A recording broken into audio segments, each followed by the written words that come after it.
Good evening, comrades. Welcome to this really important meeting tonight. We are looking at the situation in Palestine, Israel, and it is still unfolding. So some things are still a little bit unclear, the involvement of Hezbollah, for example. But one thing is for sure, and this is the really most important point to make, that Hamas's attack on Israel was certainly not unprovoked, which is what we're hearing across the mainstream media.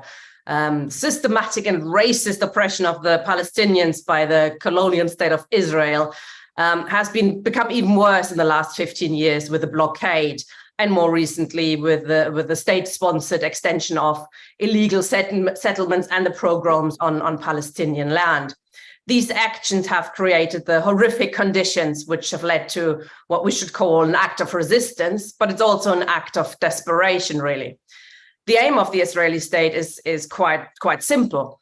We might disagree on the words we use here, but it's surely ethnic cleansing of the Palestinian population. Some people call that an apartheid state, but unlike the apartheid state of South Africa, which exploited its population, the Israeli state simply wants to get rid of the Palestinians. It's not interested in exploiting its labor, etc. And as a major ally of US-led imperialism in the otherwise very unstable Middle East, Israel is financed to the tilt, we know that, supported politically, financially, militarily by most Western governments. And this is what the anti-Semitism smear campaign has been all about, that we've seen in the labor movement and which has been extended now into workplaces, universities, and town halls. It conflates anti-Zionism, criticism of Israel, with anti-Semitism. And we've seen the result. People participating now in Palestinian demonstrations are labeled anti-Semites. Waving the Palestinian flag, as I've just seen a report. Somebody was arrested in Manchester just today for waving the Palestinian flag, breach of peace, etc., etc. We're seeing the buttering up of the whole population in the West for an even bigger campaign of ethnic cleansing in Gaza and other occupied areas, and that's just started. So this is the stuff, I think, the kind of things we can agree on, and I'm sure we don't have too many different opinions on these issues here. There are a few other questions, though, we should discuss tonight, I think, because we are socialists and we have to get to the heart of the matter.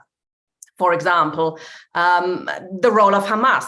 It's clearly not a socialist organization, and many socialists will look at the footage we've seen from Israel and find that very horrific.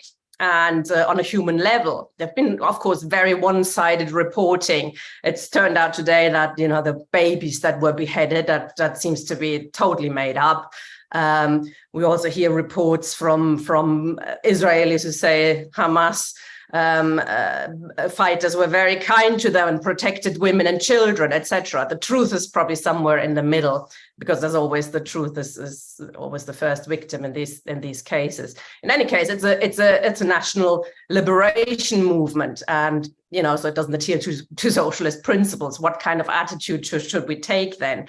And I should say at this point we are witnessing a harsh clamping down on free speech on the issue of Palestine at the moment, and Hamas, which is already banned here in the UK, but now expressing support for Hamas might end you up getting into huge difficulties and perhaps even some kind of criminal offense. So, as always, comrades are choosing their words wisely already, I'm sure, but do think about those kind of things when you put up your hand later on to speak, perhaps.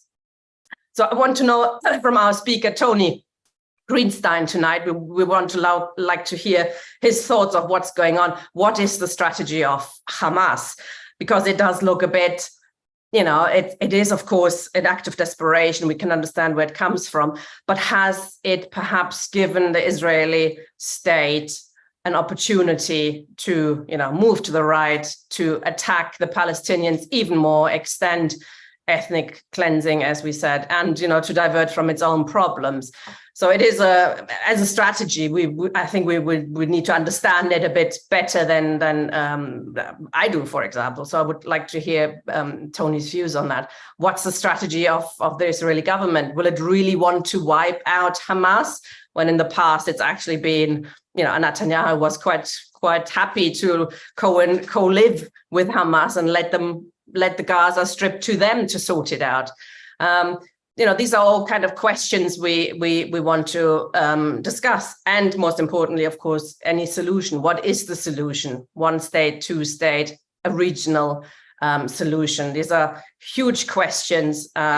We might not know all the answers to, but we certainly want to make a start with discussing them, because it's very one-sided, as I said, in the media, and we need to understand what's going on. So thank you very much, Tony, for joining us. He'll speak for about 30 minutes, and then we open up for questions and contributions. This is a webinar, so we're doing that for security and safety reasons. So if you want to speak, please click raise hand, which is under reactions, and we can take you in later.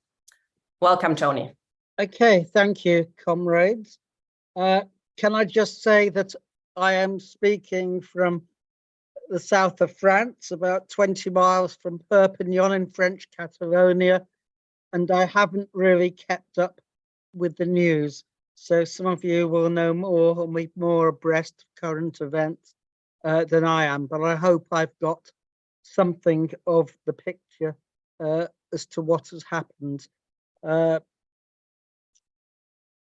I think the attack on Sunday was a surprise to everyone, not least, of course, the Israelis themselves. I was quite amazed at the capability of the attackers. Obviously, their rocket defense attacks have improved immensely. The fact that they can now reach Tel Aviv, for example, the ingenuity in the attack, whereas the Israelis thought they'd closed off any possibility of an attack through the tunnels. What they did was come straight over the so-called border, or really what is a fence surrounding Gaza, and demolished various military outposts, putting the army to flight before then attacking nearby settlements, towns, and etc. So that clearly was a surprise to us. But in retrospect, of course, it shouldn't be a surprise, because given what Gaza has suffered, 17 years of a siege, a stifling siege, nothing could go in or go out without the Israeli state's approval. No one could reach it by sea, and those who tried were attacked, and some of them were killed. The Gaza airport was not allowed to function and is now in complete ruins. The population register is controlled by Israel. It is in every sense an occupied territory, and it was under a stifling siege. So there is no doubt whatsoever that anyone who considers themselves a socialist or an anti-imperialist supports the right of the oppressed to fight back, and in particular supports this particular attack, which we would see as a defensive, not an aggressive attack. It's a response to the thousands of deaths that Israel has caused in the last 15, in fact, in the last half century or more of occupation. The other thing, of course, is the inability of Israel to realize what was happening. And it is clearly a major intelligence failure. Now, I've heard some people say, well, the Israelis knew, but they allowed it to happen because then they were going to be able to take advantage of it. I know it's easier to resort to conspiracy theories and so on, but I really don't buy into that. I think we have to accept that it was a major intelligence failure. However, that doesn't mean that the Israeli state wasn't given warning. There was an article yesterday in the Middle East Monitor that Egypt had tipped them off that something big was likely to happen. We don't know whether they supplied any details or not. But like in 1973, and this is the 50th anniversary of the Yom Kippur War, Israel was overcome with overconfidence, hubris, the belief that Palestinians were not capable of mounting such an attack. And naturally, this has caused a major surprise. The other thing that I think I should say at the outset, although we should give unconditional support to the attack by Hamas and other resistance movements against Israel, that doesn't mean that we would necessarily agree with all of their tactics. Their tactics are for them, not for us. It's irrelevant as far as we're concerned what they did, and to criticize them really serves no purpose either. But that doesn't mean we support them. So we give unconditional but critical support to what has happened. But we've also seen the hypocrisy of the West, which has described this as an attack which was unprovoked. And just imagine, for example, that Britain was attacked and occupied by a foreign power. Does anyone believe for a moment that if we launched a counterattack, that would be classified as unprovoked? And whatever your views on the Russian-Ukrainian war, does anyone say that the fight back by Ukrainian forces against Russia is also unprovoked? I mean, the hypocrisy of the mass media is staggering. But what it really says is they accept as a normal situation Israeli rule in those areas, but they don't consider them occupied. They do, in fact, accept de facto that they are Israeli territories, and therefore Palestinian resistance is to be classified as terrorism. And of course, it's a very strange definition of terrorism, because to most people, what is terrorism? Terrorism is leaving a bomb on a bus or planting a bomb in a railway station. It's usually an individual act of terror aimed at changing the political situation, or in a case of the state, it's the mass bombing and infliction of casualties on a civilian population. That is terrorism, and there's no greater terrorism than the terrorism of the Israeli state, which, let us not forget, was born in terrorism. Whether it was the terrorism of the gun, which is from where Netanyahu derives his political legacy, if you like, which bombed the King David Hotel in 1946, killing 92 people and I think injuring about 50 people, or the terrorism of Haganah and the other Zionist militias, which systematically razed to the ground the Arab villages, massacring in about 30 different places the populations of those villages in order to put to flight the Palestinian refugees in 1948. And there is a direct line between 1948 and today, because when Hamas tells the Israelis to get out of Ashkelon, what they're really saying is the residents of Gaza have the right to return to Ashkelon, from where many of them derive. But I just do want to touch on one of the things that Tina raised, which is the question of use of the Terrorism Act, not to combat terror, not to stop ISIS planting bombs in Britain, but to clamp down on free speech that they don't like. And the first thing they've done is, of course, to prescribe not only Hamas, its military wing, but its political wing as well, and also to prescribe Hezbollah. I think it needs to be said loud and clear, because it's the Home Secretary's decision as to what organisation is prescribed. It's a political decision. It's not a factual decision. It's not a decision taken on evidence. The Hamas and Hezbollah are not terrorist organisations. They are resistance organisations or liberation organisations. And anyone who says they are terrorist organisations is really indulging in nothing but hyperbole at best. I mean, it was Lord Carrington who was Thatcher's first foreign minister, and probably one of the more astute members of the ruling class.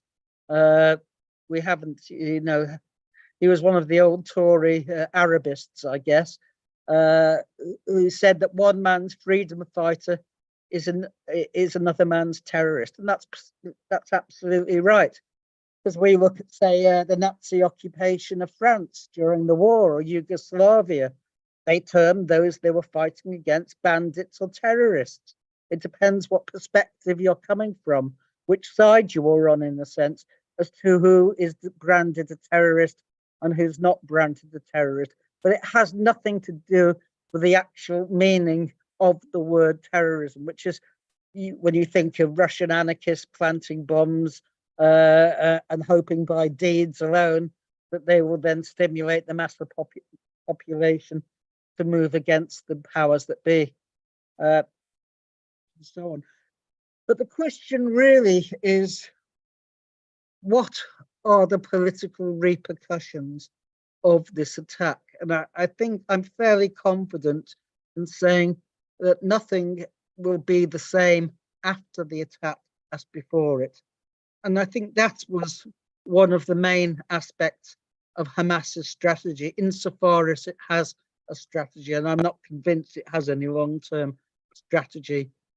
We see, I mean, when we say that Israel has laid siege to Gaza, it would not have been able to do that without a willing collaboration and complicity of the Egyptian regime, one of the most horrific regimes in the world in terms of its imprisonment, its hanging of people, its use of torture, and so on.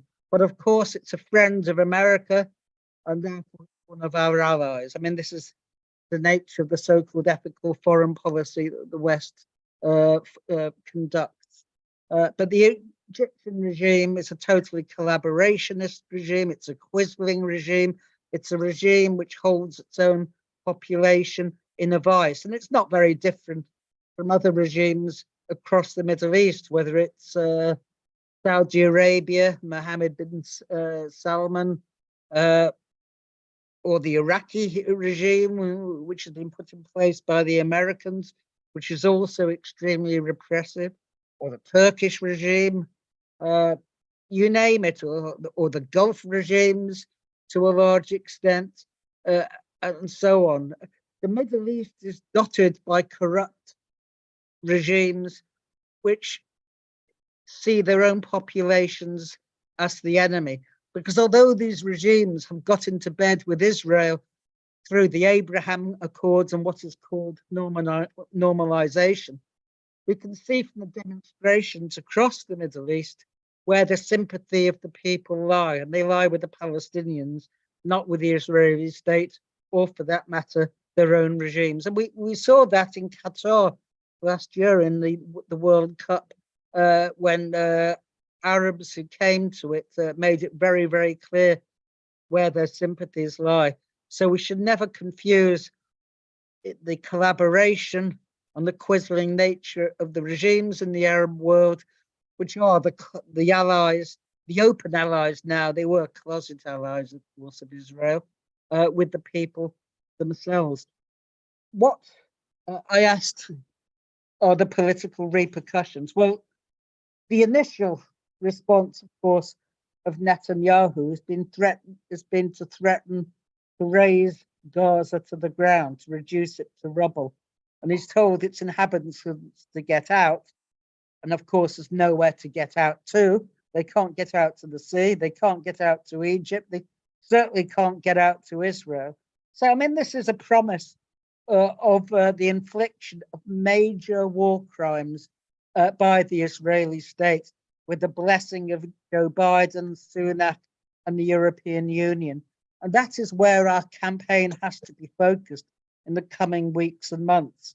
It is to ensure that Israel is not able to carry out in Gaza the ethnic cleansing that it would so desire, because at the beginning in November last year, when there were elections in Israel, a new far-right coalition came to power. Now, the ideas of that coalition, and in particular the religious Zionist element, which consists of Jewish fascists and really neo-Nazis, let's be quite honest, people who openly glorify in the shedding of Arab blood, people like Police Minister Itamar Ben-Gvir, or Bezalel Smotrich, who combines the finance minister with being the Gauleiter of the West Bank. They who called for the wiping out, literally, of the Palestinian town of Huwara. There is no amount of Palestinian blood that is shed that they will regret. And indeed, Smotrich, in the last Knesset, addressed the members of the joint list, the Communist Party Hadash, and said, "You are here by mistake because Ben Gurion did not finish the job in 1948.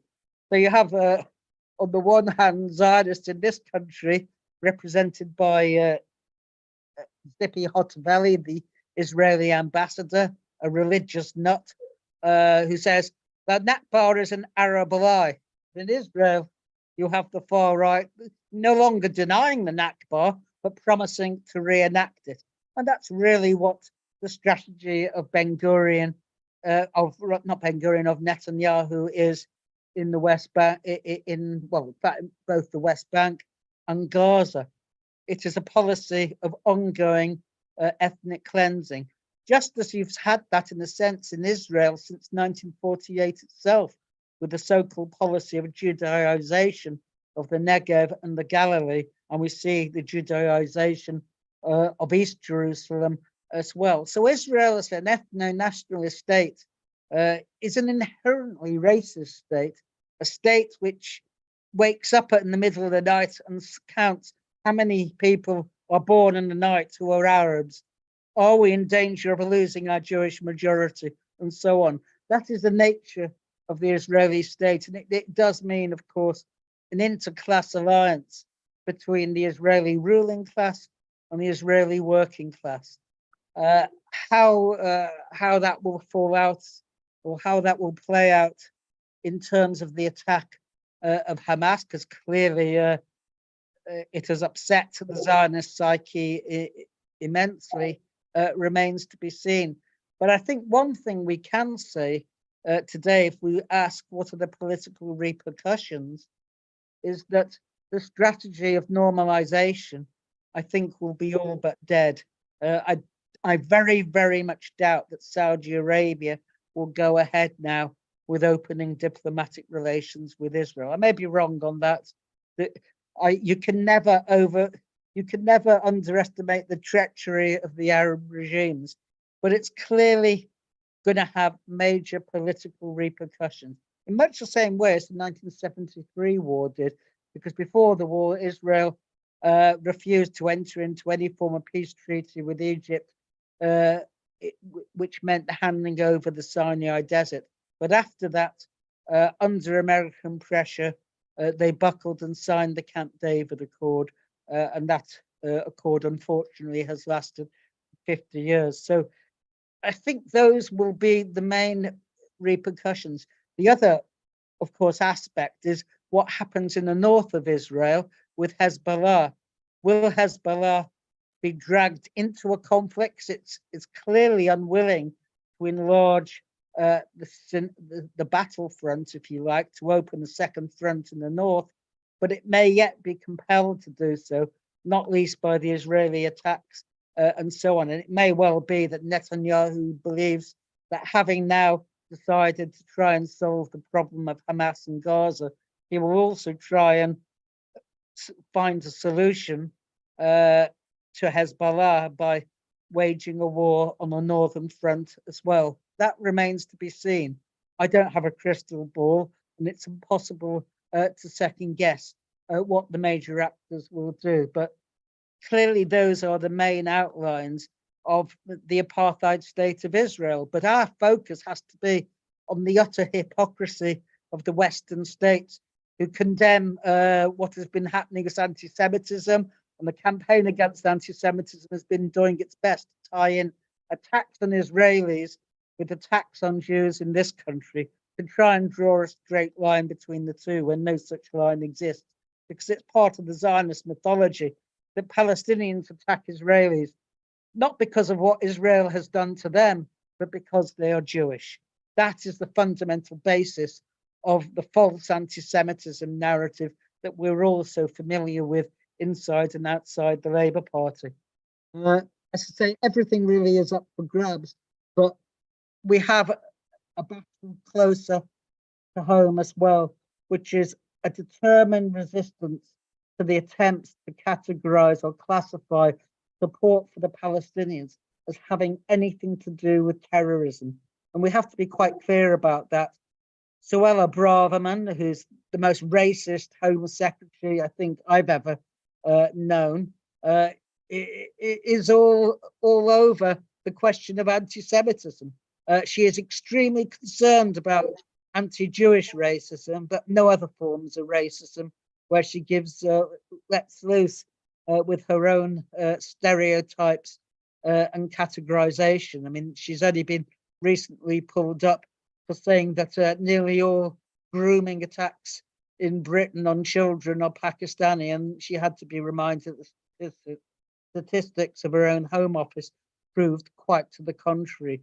But we have people or creatures like this who are determined to try and get the British state to clamp down on support for the Palestinians, just as it has been in Europe, whether it's in France or in Germany and in Berlin. It's virtually impossible to hold an open support, a demonstration in support of the Palestinians. So the Western imperialists have hitched their wagon, if you like, to Zionism, and that was always the case.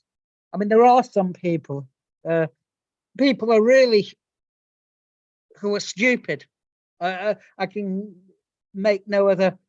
give no other description, who believe that the West wouldn't support Israel if it wasn't for a Jewish lobby or Jews in this country, America, etc. The history of Western support for Zionism has always been that the Western ruling classes, the bourgeoisie, supported Zionism well before the Jewish populations of their country did. And it was only with reluctance at times that Jews came round to the support of Zionism. And that was really after the Holocaust. So we are now seeing a total weaponization of anti-Semitism in the attempt to portray what the Palestinians in Gaza have done as anti-Semitic, when of course it's nothing of the kind. So I don't know how long I've gone on for. You can do another 5 minutes or so. Well, I'm quite happy to stop there because I think what's more important is that people come back with questions and contributions and so on. Can I just say that there's over, I think it's 100, is it? I can't see. No, we have over 200 people already have been in the meeting. We're currently 150. So yes, so it's a really well-attended meeting, this as well. So I'm very pleased that there is such interest.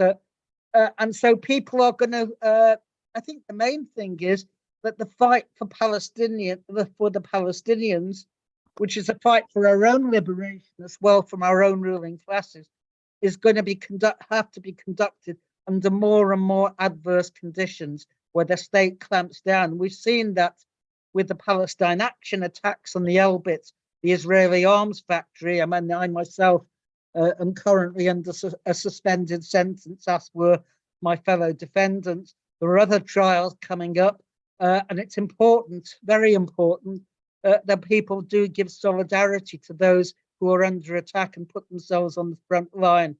But it's also important that we give, in whatever way possible, support to the Palestinians at this crucial time. And in particular, we try to preempt and prevent the commission of war crimes by Israel in the Gaza Strip. They've given notice that that's what they want to do, and it's up to us to try and stop them. So thank you very much.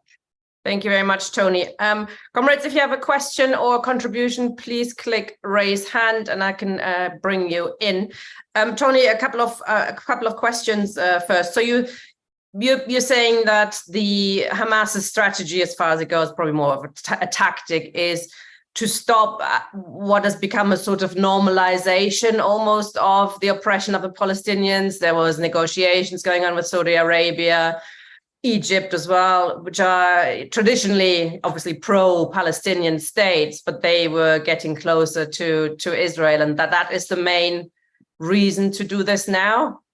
Yeah, I think the political goals of Hamas, insofar as they have political goals, because they're really the Palestinian wing of the Egyptian Muslim Brotherhood is Mm. to break the logjam politically, which has developed over the last few years with Trump's Abraham Accords, which Biden has taken up, despite his promises that he would freeze out Saudi Arabia because of the involvement of MBS in Jamal Khashoggi's murder. All of that has gone by the way, in a sense. The Americans know that they need the Arab regimes, however despicable they may be. I imagine that most of Hamas's efforts have gone into planning what has been an incredibly successful attack on Israel's underbelly. And I should really point out that the Israeli army, which has become used to shooting defenseless children, women, civilians, and so on in the West Bank, seems to have lost its ability to actually fight on the ground against adversaries who are also armed, because Hamas just swept like a butter like a knife through a butter through the military installations that were surrounding the Gaza Strip and put the soldiers to flight. I think they've killed about 120 Israeli soldiers, which is quite something. So I think we have an Israeli army which is so used to relying on high tech, bombing from on high and so on, that they've forgotten how it is that you might conduct ground warfare, in a sense, which was their problem, of course, in Lebanon in 2006, when they eventually went in to fight Hezbollah. They came off second best and quickly retreated.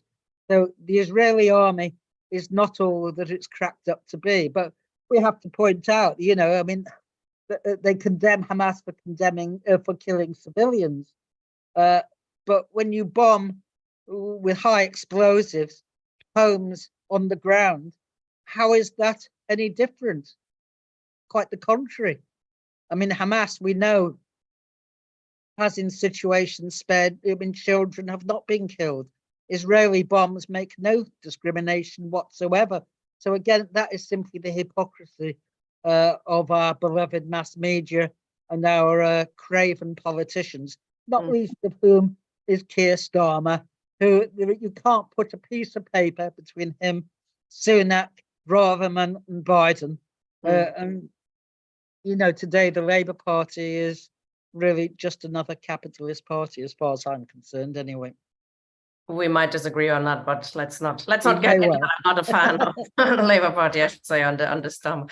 But I mean, as socialists, we'll have, if we look at the program, if we did regard the program and the tactics of Hamas, we might be critical and we might criticize that it will, this is now leading to further and increased mass slaughter in Palestine, which Hamas now knows. I mean, it's not our program, as you say, and I would be slightly more critical, and I wouldn't call for unconditional support, for sure. Critical, if yes, but how is Hamas then seen, you think, in the Palestinian population? Is it a blanket support for Hamas, or are there critical voices? I'm sure there are critical voices, but the prestige of Hamas and also Islamic Jihad will have gone up immensely as a result of this successful attack, because there's been nothing like it, really, since the 1973 Yom Kippur War. The PLO sold out with the Oslo Accords. They sold their birthrights, as I said in an article I wrote in 1993 for Briefing, for a mess of pottage, the old biblical analogy of Jacob and Esau. It's the PLO, Fatah, and Mahmoud Abbas, the so-called president, who's now called the mayor of Ramallah, are utterly discredited.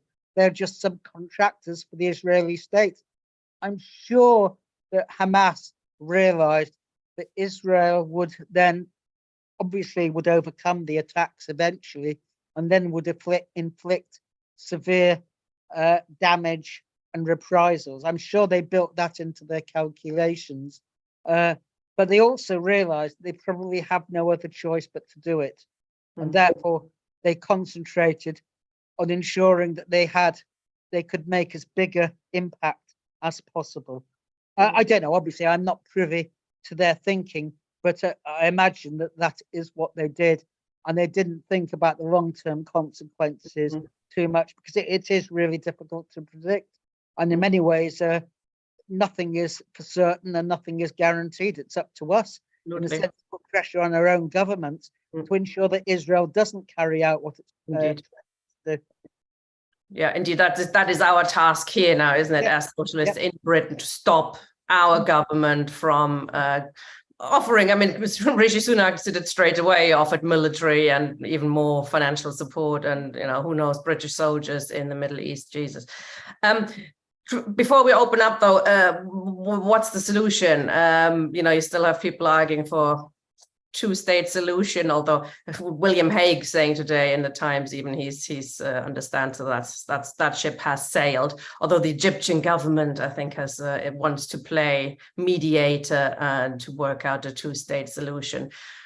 I mean, just like the one-state solution, it doesn't seem particularly realistic. What's your view on it? Well, two states is simply not a runner. I mean, not simply on practical grounds. Where would you put a two-state? I mean, if the settlements are sprawled over the majority of the West Bank, it's clearly impossible. And the settlements have been designed and located in order to prevent a contiguous two-state solution. But, when in 1993, I was one of the very few people who opposed the Oslo Accords. I mean, I said then that Zionism wasn't created in order to settle 3/4 or 5/8 or whatever fraction of Eretz Yisrael, the land of Israel, which incidentally is not the borders of the state of Israel. The land of Israel is the biblical land of Israel, and it goes up to the Litani in the Lebanon, across to the Euphrates in Egypt, and down to the brook of the Nile in Egypt. So there's plenty of room for expansion in the coming years. But Israel was not founded in order to give the Palestinians a fraction of their own territory. Israel was founded as a Jewish state, and a Jewish state in all of Palestine. And that therefore means ethnic cleansing was built into it from the start. And they were quite open about it. I mean, Herzl spoke about spiriting the penniless population across the border. They didn't openly advertise it in the initial stages because of the fear of reaction, but the Arabs soon woke up to it, and the rest is history. But in 1948, they carried out their plans, because you can't have a Jewish state where a majority is not Jewish. I mean, that makes sense. And any ethno-religious state, whether it's Israel or Christian, is inherently racist. So the solution has to be a democratic, secular state of Palestine. But of course, the Palestinians are not by themselves strong enough to do that. That's the difference with South Africa. And so there is a need for a revolution in the Arab East, and the overthrow of the Arab regimes which Israel is supported to guard over. So there is an interconnection between all of these things. If the Arab regimes, Egypt, Iraq, Saudi Arabia, the Gulf Sheikhdoms, and so on, were to fall, then the viability of the Zionist project itself would be left in doubt. But none of us has a crystal ball. But the present situation cannot continue and will not continue. And whatever else happens, things will not be the same now after that's happened. Without recognising that actually there are as it was before. Yeah. Indeed. Thank you very much, Tony. Got a few people with their hands up now. If you could try to keep your contribution or your question short, then we can get a lot of people in. Ian was first. Hi. Good evening, comrades. Just a brief contribution and a brief question. Firstly, we don't have to support Hamas, in the sense that Hamas would slaughter socialists in biblical numbers, just as they would be happy to engage in war against the Zionists. But our enemy's enemy isn't always our friend. Having said that, it's undoubtedly the case that this is an entirely justifiable resistance to 70 years of ethnic cleansing on the part of the Zionist state, and I think we should be completely unequivocal about that. It has surprised me just how much has been achieved by Hamas. But this leads me on to the question, really, was the attitude of Egypt. Egypt, if it were to open its borders and effectively the population of Gaza pour into Egypt, because they've got to run somewhere, they're being slaughtered. I mean, what we're seeing now isn't merely ethnic cleansing, it's actually genocide. If they were to just pour across the border, the last thing that Egypt will want is Hamas on their borders, and no particular love of the impoverished Palestinians either. So I'm interested to know what you think might happen there. Secondly, it seems likely now that Hezbollah will probably engage the Israeli Defense Force as well, and posing an enormous challenge. In thinking about the people who join Hamas, I doubt very much whether there is much choice about whether you join it or not, or whether you have much say in its ideological profile. From my knowledge of Iraq, something like 70% of men were unemployed at one time, and actually becoming an insurgent was a career move. People didn't have an awful lot of choice in the matter.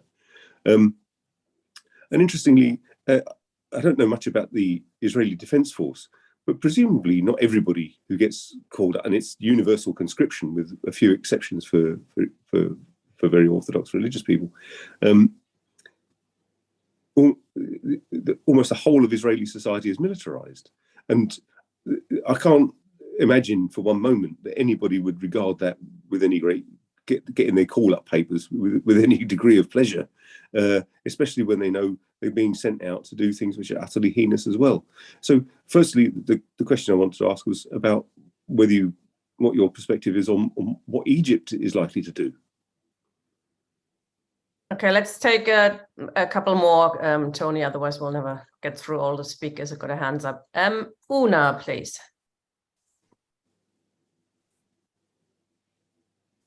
You're muted. Sorry. Hi, Tony. Lucky you in south of France. I'm so jealous. That's my part of the world. Anyway, I've just heard tonight a lot of Jewish are coming from all over the world to go and fight the mother country. Did you hear about that one? They're joining the military. That's tonight on the news. They are flying from all over the world to save the mother country, i.e. Israel. Have you heard about that one? I haven't myself. No. It was tonight on the news. And another thing I got on Monday Vice, the shift, Blinken did its call for ceasefire while Israeli defense minister orders complete siege of Gaza. It's the latest today. So what do you think of that? I mean, I'm totally heartbroken for 3 days. I've lost the plot actually, because where are we going now? And going back to Hamas, okay, Hamas, when you're desperate and the Palestine is desperate. I was there 4 years ago. I was attacked by IDF people because I was helping the olive harvest, you know? And when you are desperate, you do a lot of bad things. But it wasn't, they are helping, they're desperate. And if you corner me, I would do the same thing. Sorry to say. That's it. What do you think, Tony? Okay, we take one more person and then Tony can come back. Thank you. Thank you, Conrad. Thank you, Tina.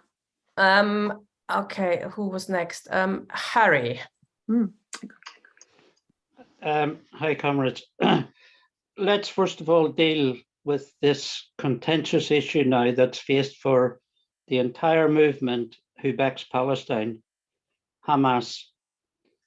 That offensive on Saturday, when they moved into the Israeli settlements, gunned down in the most indiscriminate form, men and women, and also at that concert where they moved in and gunned down over 250 youth.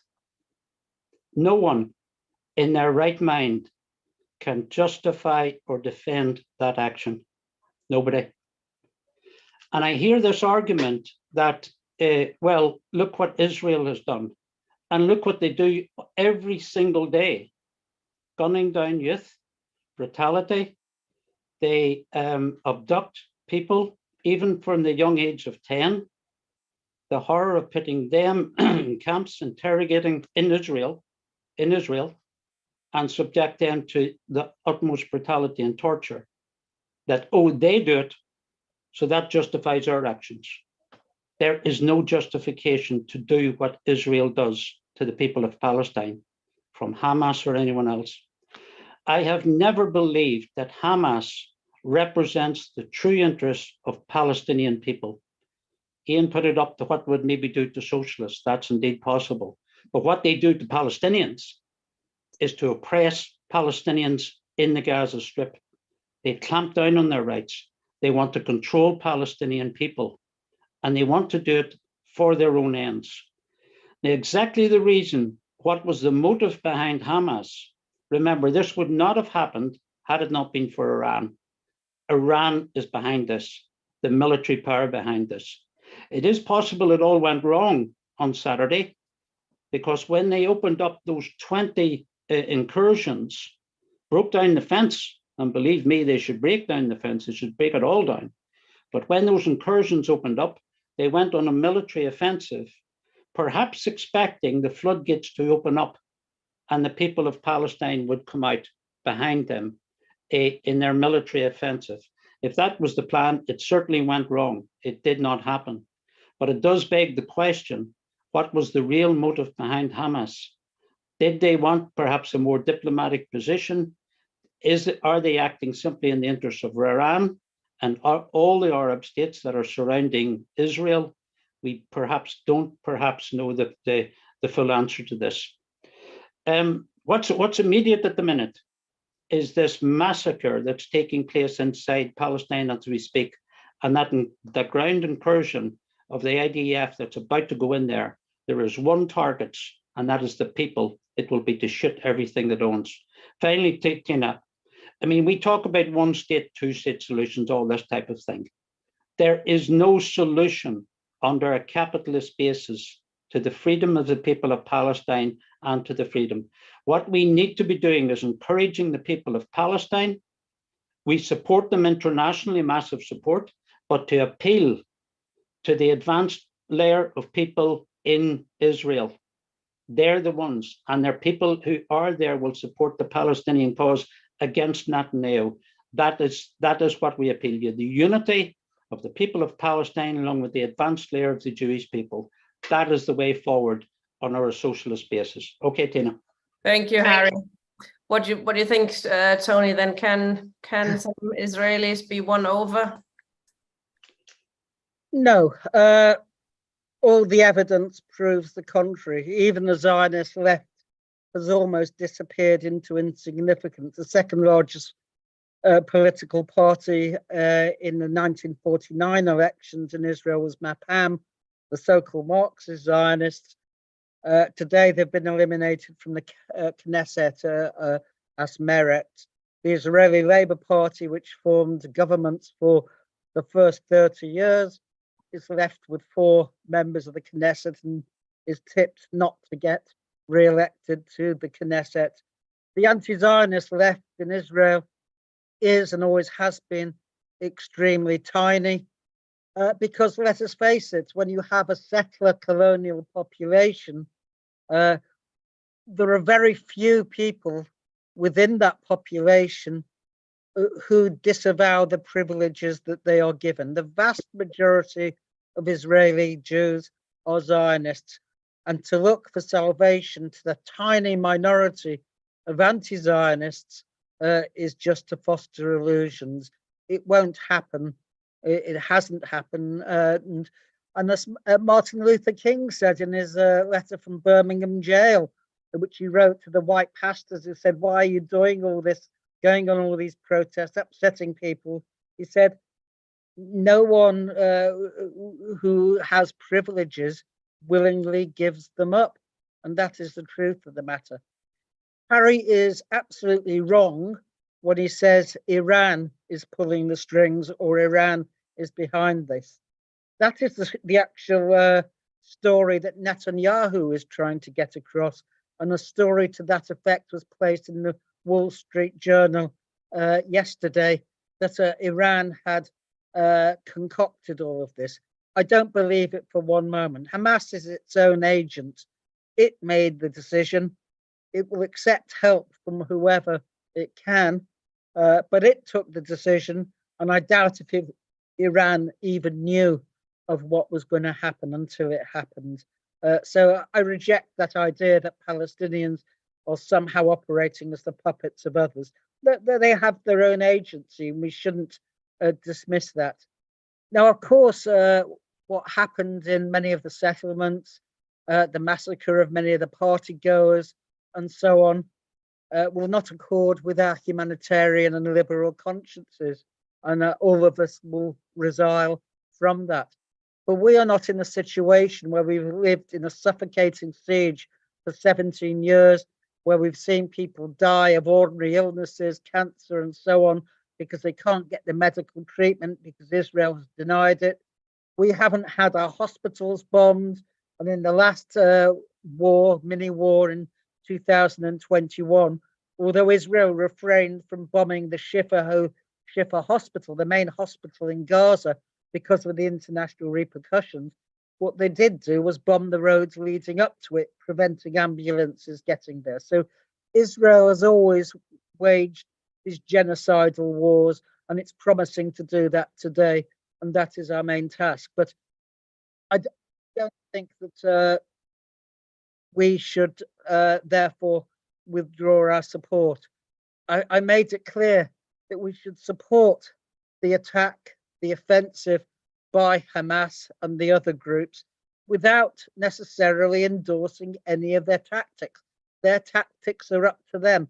How they conduct their struggle is up to them. It's just like in the Second World War, we would have supported the Russians' offensive against the Nazis, but did we therefore support the mass rape of German women? Of course not.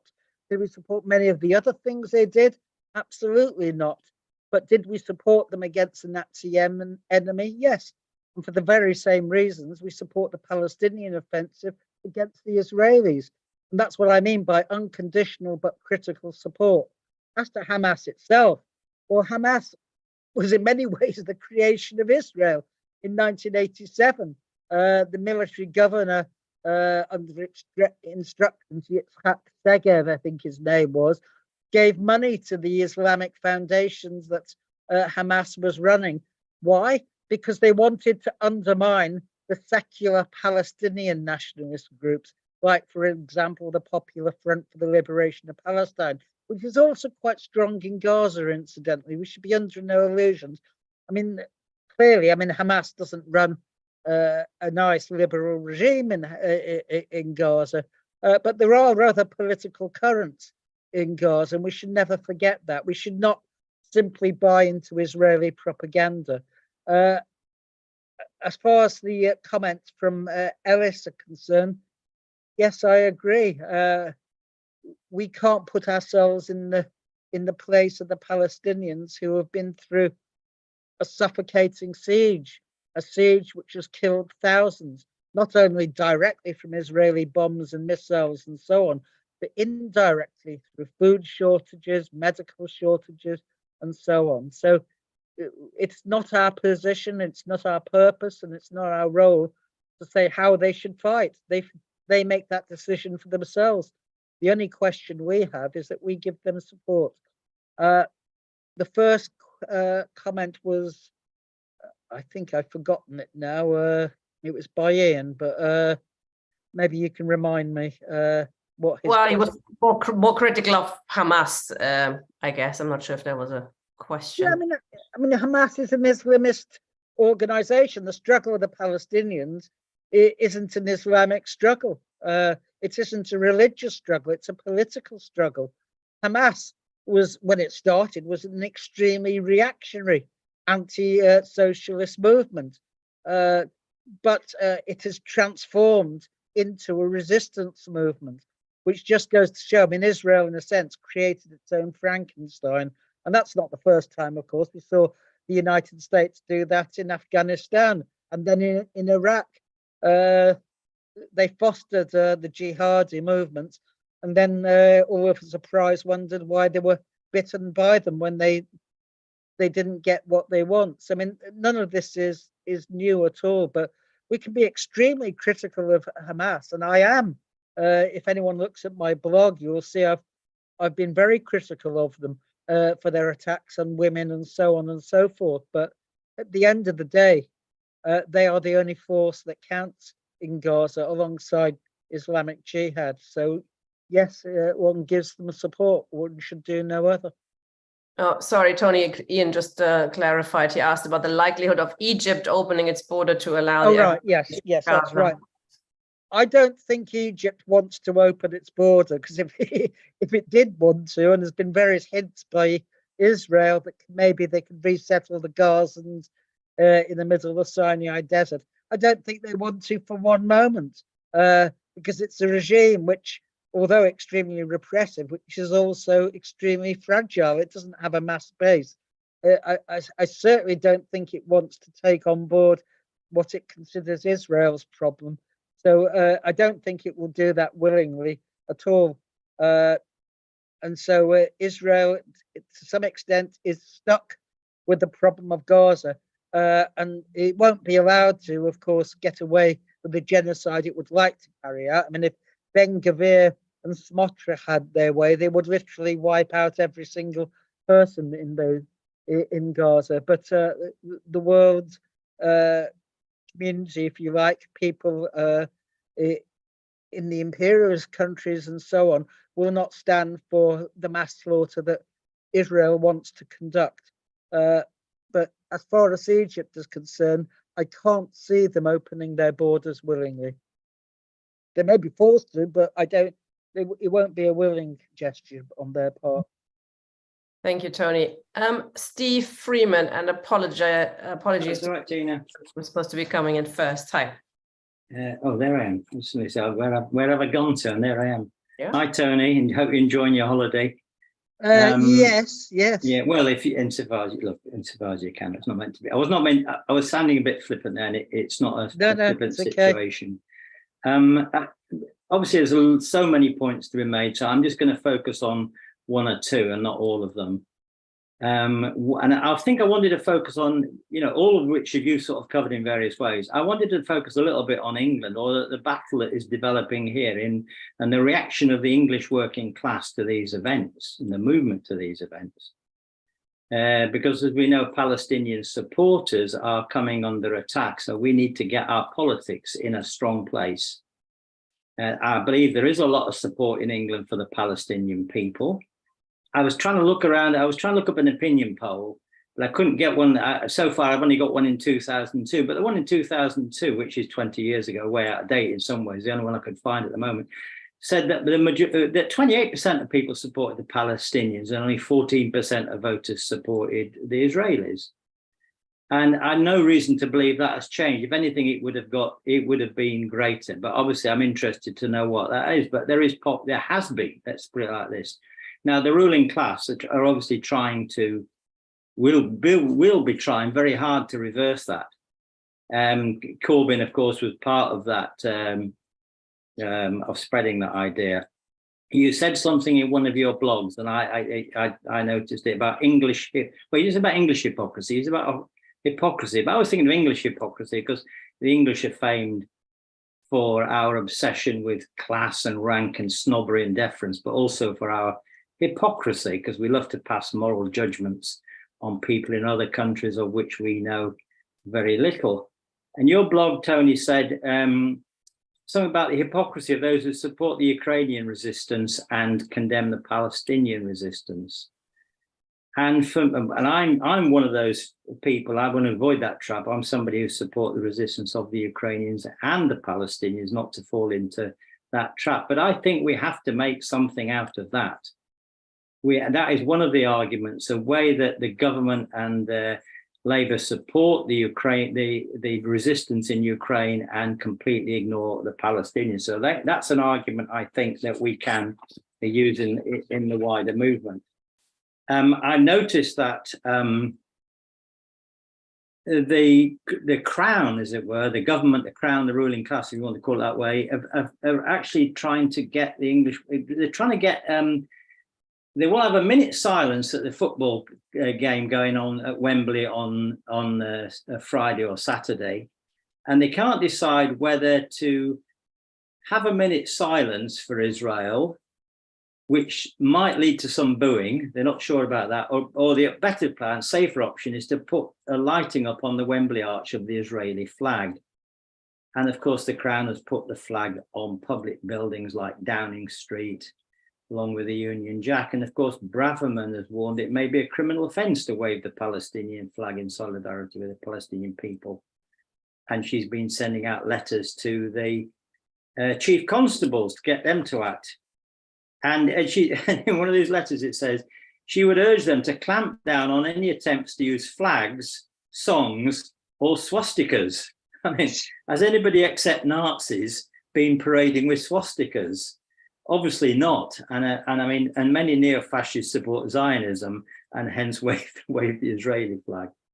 There's a whole argument there to be sort of taken up. But one of the things I think is really important, and it's probably my first point, is I think is the question of peace. We started to talk about that. At a time of war, I think we have to speak openly of peace. Obviously not the peace of Netanyahu's government, the peace of mass killings, the peace of the graveyard, but peace with justice, a democratic peace that could be supported by the majority of Israelis and the majority of Palestinians. A peace that could be voted on in a referendum held in Israel and Palestine, which is what happened in the Good. Now, however we're going to formulate it, we have to get our act together on that argument. I mean, I therefore commend Jeremy Corbyn for raising the question of peace in his statement, which of course it was entirely the right question for us to take up. And of course, he was then slaughtered in the media for being a Hamas supporter and all the rest of it. But I think we have to push that boat out wherever we can. Now, Republican Labour Education Forum, we're going to put forward just a meeting next Monday on a peace plan and for discussion next week. So I think all people would be welcome if they want to come and discuss that with us, because I think we have to really think this out and we have to get it really strong. A couple of thoughts just on war, and I think who is to blame. I think we haven't mentioned who is to blame. Who should we blame for this situation? Well, we haven't mentioned that we ought to blame America and the UK because their policy has failed. And it's failed to establish a just peace, and you could argue it was never able or never capable of doing that. And then we have to blame the Netanyahu government for this. And I was reading an article in Haaretz, if I can see the reference to it, an article in Haaretz saying, this is today in Haaretz, saying by Nehima Shratzler, I don't know the person, Netanyahu must resign now. He says Hamas's surprise attack against Israel is the worst failure of the country's history. It's more serious than even the failure of the Yom Kippur War. And he gives the reasons why it's more disastrous on many levels. There is no person to blame for this terrible disaster. There's one person to blame for this terrible disaster, Benjamin Netanyahu. And he lists all of Netanyahu's crimes of corruption and incompetence. And then he slates the opposition of Gantz and Lapid and Lieberman for crawling into bed with this crook, Netanyahu. And there are similar articles in Haaretz. Netanyahu, a gang leader who cannot. Now, if we remember that the background to this was this mass mobilization on the streets. And we may be skeptical of all of that. But it doesn't mean that movement and these events aren't somehow going to fuse together. That's what makes it slightly different. Now, obviously, Netanyahu wants to use these events to gather everybody around him in national unity, but it may prove to be much more difficult. So I think the situation is much more complicated, and the political repercussions of this, well, we don't know what they are, but I think you have got to look at that mass movement as well as this. Now, I'm going to stop there, Tina, so other people can get in. Thank you. Thank you. Luke, please. Yeah, thanks so much, everyone, for this discussion. I'm here in the United States, and I thought I'd bring in, perhaps some of the perspective from the U.S.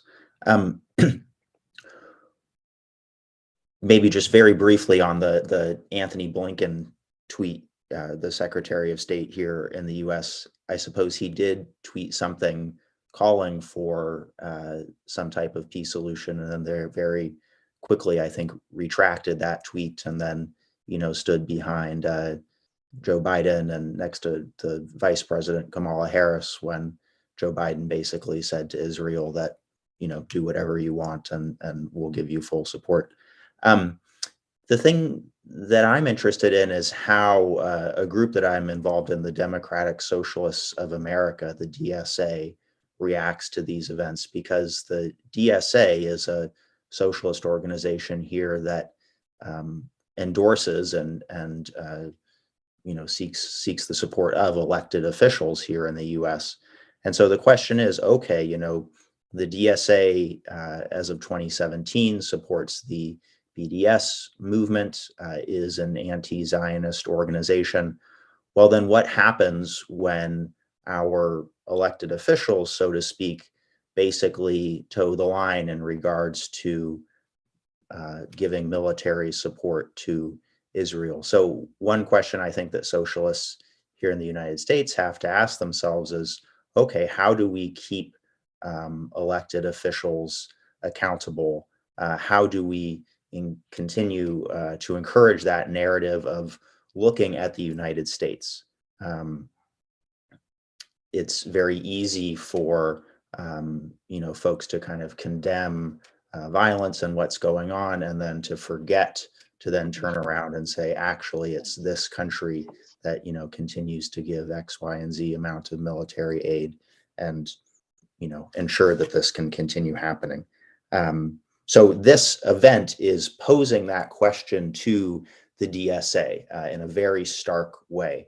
It happened a little bit a few years ago in regards to an elected who gave support for funding the Iron Dome, but now it's really going to start. Are there red lines that the DSA will hold its electeds accountable to, so on and so forth? Thank you. Thanks, Luke. Well, they've been terrible on Ukraine, haven't they?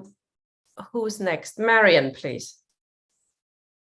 Yeah, I think this is a very important time.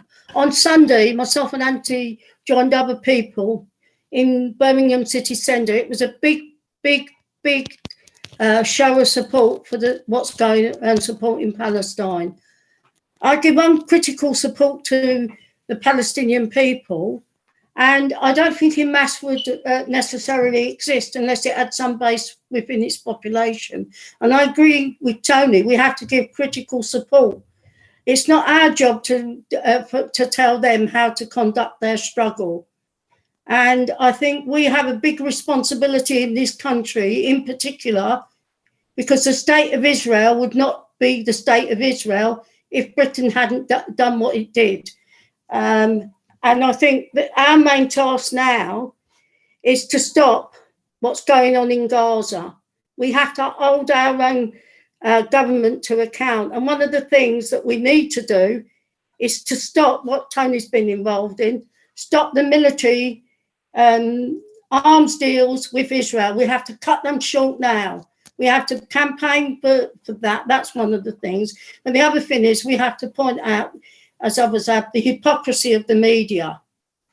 The hypocrisy is unbelievable. Although the balance is slightly changing, you do get a bit more of that from a Palestinian point of view.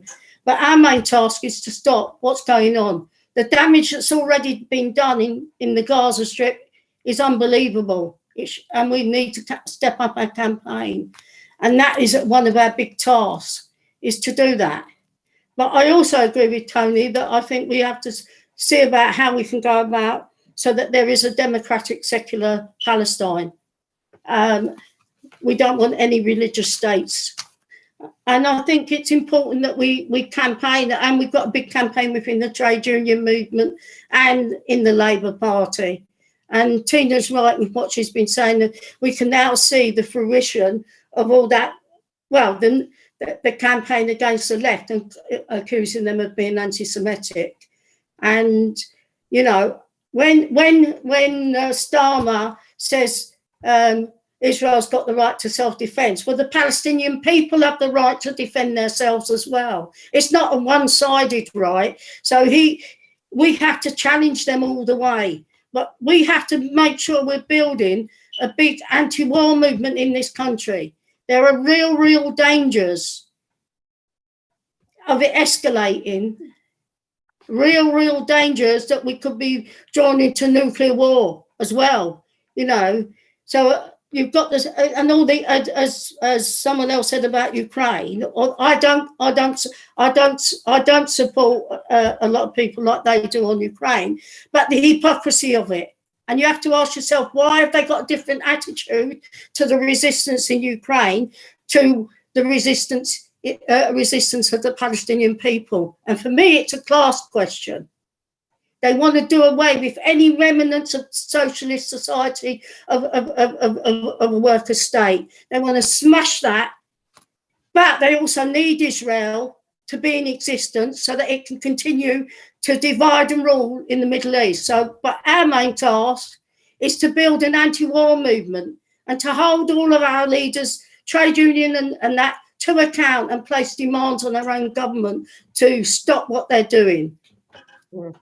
Thank you, Marion. I'm sorry to rush you along. We have quite a long list of people who want to come in. Yes, Tony, I was going to bring you in now. Yeah, I mean, I agree entirely with Marion.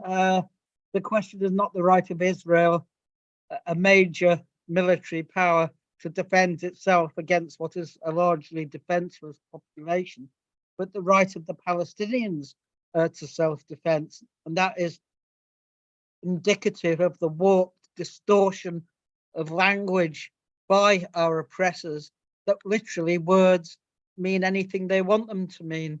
The idea that a nuclear power needs defending against Palestinian peasants, which has been carrying out pogroms and massacres in the West Bank too, in Jenin and Nablus in particular, is the height of absurdity. But lies are what the ruling class thrive on. I'm interested in what Luke has to say about the situation in America, in the heart, in the belly of the beast, as it were.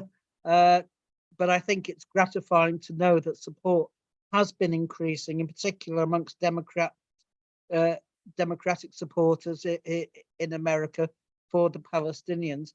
And that's certainly the case in Britain. I mean, the majority support amongst the civilian population, amongst ordinary people, is for the Palestinians. It's not for the Zionists. It's not for Israel. I, however, disagree with Steve Freeman about resurrecting yet another peace plan. I mean, the history of Israel has been dotted with peace plans, starting with William Rogers, going via George Bush's roadmap and so on. All of them have fallen to dust. I mean, it's fine talking about peace, but the question, of course, is how you get peace. And to do that, you have to end the Zionist rule over the Palestinians. You have to end Zionism. Zionism is an apartheid and a racist ideology. And as long as that is supported in the Middle East, as long as Israel runs what is a Jewish supremacist regime, then there will be no peace. So you have to deal with the fundamentals. You cannot maintain Zionist rule in Palestine on the one hand, and then see peace, apart from the peace of the graveyards. So I do disagree with that. When I rhetorically put in my blog that how is it they can support resistance of the Ukrainians but not support the resistance of the Palestinians, I wasn't, of course, commenting on the Ukrainian situation itself. I was simply commenting on the rhetoric of our rulers and not going into that situation. Of course, the position in Ukraine is different because of the NATO expansion to their borders, but I don't want to get into that debate now for obvious reasons. There are also one or two questions in the chat. Yeah, I'm going to read them out actually after you. Should I read them out now quickly? Well, I was going to do that because okay, there's one by John Tumman, I don't grasp unconditional critical support. Surely it's one or the other. No, it's not. You can give unconditional support to the Hamas offensive, to the attack on Israel. On the other hand, you can be critical of the means by which they have conducted that attack. That's what I mean. That was our position, or it was my position, on the IRA. I mean, I supported their fight against the British occupiers in Northern Ireland. It doesn't mean, therefore, I agreed with every dot and comma of what they did. I didn't. Ian Spencer says, we as communists can and should have a view of the strategy and tactics of Hamas. While we support the rights of Palestinians to resist, a war targeted against civilians is counterproductive. Well, that might be true in theory. The problem in Israel is it boasts of an army, which is a civilian army.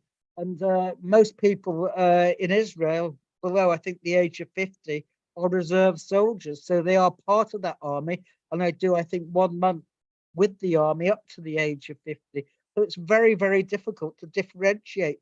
You have a civilian population, which is overwhelmingly in support of the siege of Gaza and in support of the wars against the Palestinians. When you had Operation Protective Edge in 2014, when 2,200 Palestinians were murdered by Israel, including 550 children, there was 95% support in the Israeli Jewish population for that war. It actually rose to 97% at one stage. So I'm afraid it's extremely difficult to distinguish between who is not part of the army and who is. The Israeli population, because it's a settler colonial state, overwhelmingly identifies with the Israeli army.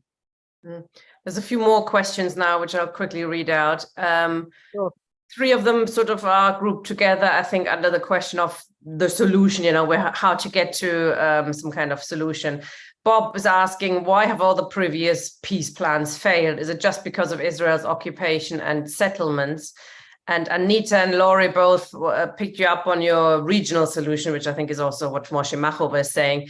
What kind of forces are there in the Middle East and Israel and Palestine, secular forces perhaps, that are calling for those kind of overthrow of their own regime? Are there any movements that socialists could support?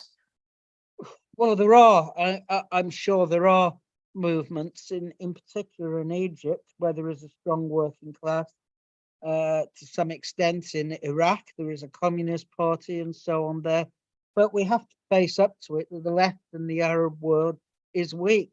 So, I mean, the overthrow of those regimes will not simply be the product, if you like, of the working class alone. It will involve much broader forces.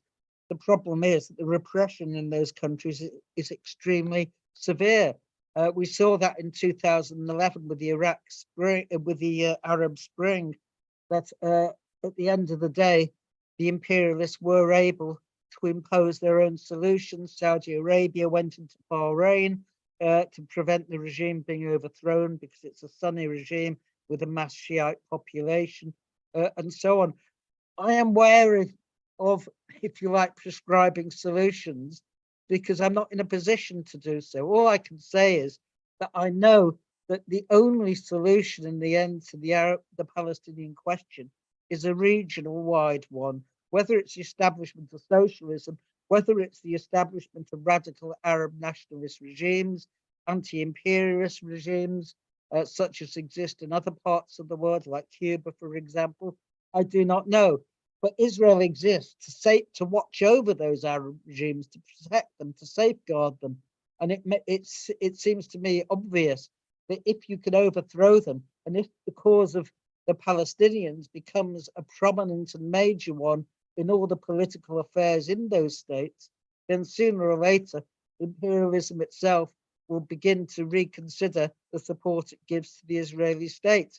But within the Israeli state itself, there is a cohesive settler population, which may be at times at war with itself over things like the judicial reforms, but they have an agreement amongst them as to the oppression of the Palestinians. So the question of occupation, the question of administrative detention and so on and so forth, never really raised its head amongst the mass Israeli demonstrations.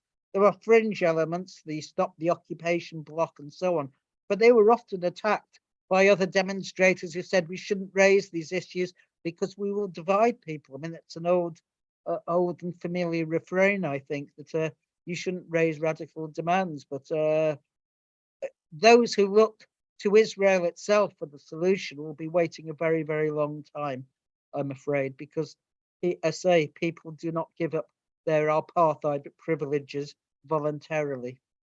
I mean, can I ask you then on your what's your view on Israel? I mean, it shouldn't exist as it is currently existing. I think we're quite as a racist apartheid regime, it shouldn't exist like that. But I mean, you would say that they should have democratic rights under such a regional solution, or do you think they have to leave? Well, assuming there was a regional solution of which Palestine would be a part, then the Jewish people of Palestine would have every democratic right that any other person had. In addition, they would have language rights, religious rights, and anything particular and peculiar to them. But they wouldn't have national rights because the Jewish population, as far as I'm concerned, of Israel or Palestine are Palestinians, just as the white South Africans, despite imagining they were a people apart, were at the end of the day, white Africans. I mean, that's how the ANC, I think, correctly termed them. And the same with the Jews of Israel. If you were to say they are a nation unto their own, then you would immediately raise the question of self-determination, and you would be back with the Zionist state, because that's what it would mean in practice. So I don't believe that the Israeli Jews form a separate nation, or if they do, they are an oppressor nation, and as such they have no rights to self-determination, because what does self-determination mean? The right to be free of national oppression. That's all it means. Although if you had around it, socialist, democratic regimes, Arab regimes, they probably wouldn't allow, the Israeli state to continue what it does at the moment. Well, if we had socialism in the region, then I don't suppose they'd want to. No, absolutely. They probably stay. Okay, we've got a few more questions coming. I'm going to have to cut you to 3-4 minutes if that's okay. Agnes, please. Can you hear me? Yes. Can you hear me? Yes, we can hear you. Hi. Okay, not questions, just 2 short comments, which I think are relevant to this discussion. Comment number 1, I saw an interview either yesterday or the day before yesterday with someone from one of those kibbutzim near Gaza, where the big attacks took place and a lot of people were murdered. And I think the person who was interviewed was probably a Russian immigrant, judging by his name. But he said something very interesting. He said that they were attacked on Saturday. The army was nowhere to be seen until 24 hours later, because the army was too busy defending the settlers who were doing pogroms, the illegal settlers. So that came from someone from a kibbutz who survived the current atrocities. I thought that was interesting. The other, and as well as sad. So he said that they felt betrayed by the army, by their own army. The other comment is that this whole tragedy is more of a political football than one would imagine. It's entirely bizarre. I watched the Hungarian news channel, which is more or less the same as the BBC in England. And very high-ranking ministers, 2 of them, were saying that there are demonstrations supporting the Palestinians in Berlin, in London, and they mentioned various European countries, as well as even in Canada. But there were no demonstrations to support the Palestinians in Budapest. Therefore, it is quite clear that the safest place for Jews in Europe is Hungary. I mean, I couldn't believe it, but it's so bizarre that I decided to share it with you. And that's it. Thank you, Agnes. John, please, Fitzgerald.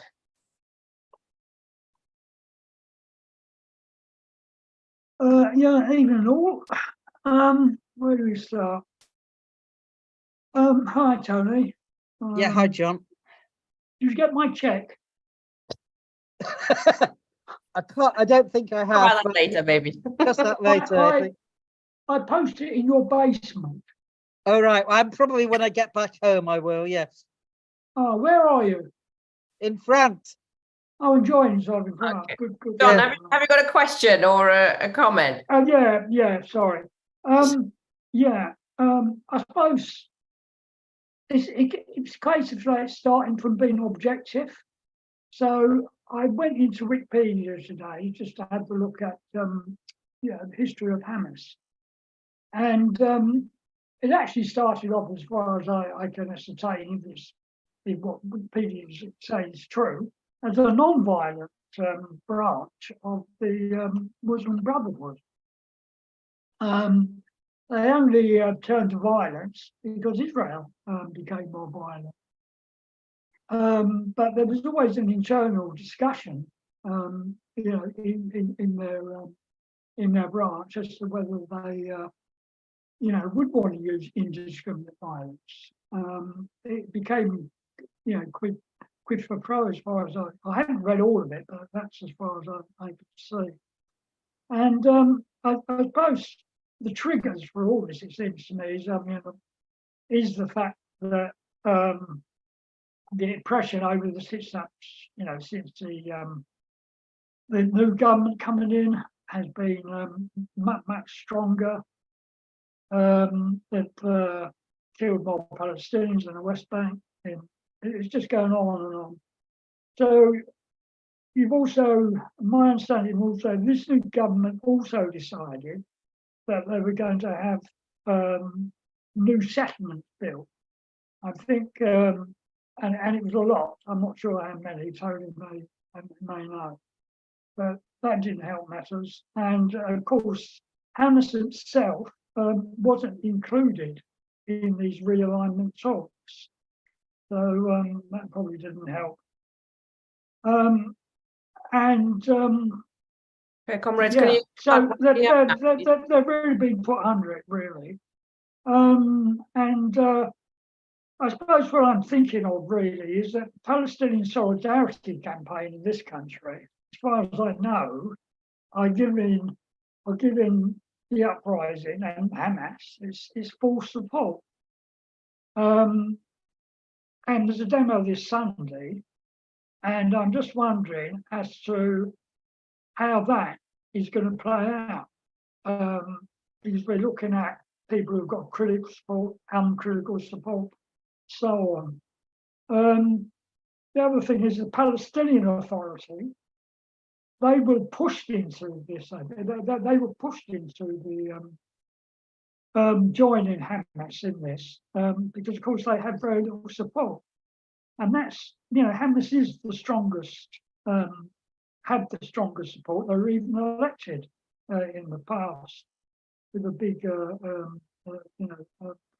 they've done very well in that election, and that was put on them by the United States. So, and as for solution, well, as Tony said, I think he's kind of covered that, generally speaking. There has been some discussion about whether Israel actually has nuclear weapons. Some say they do, some say they don't. Perhaps Tony knows for sure or has evidence as such. I just thought I'd make those points for you. Yeah. Thank you. Thank you. Okay, Bill, please.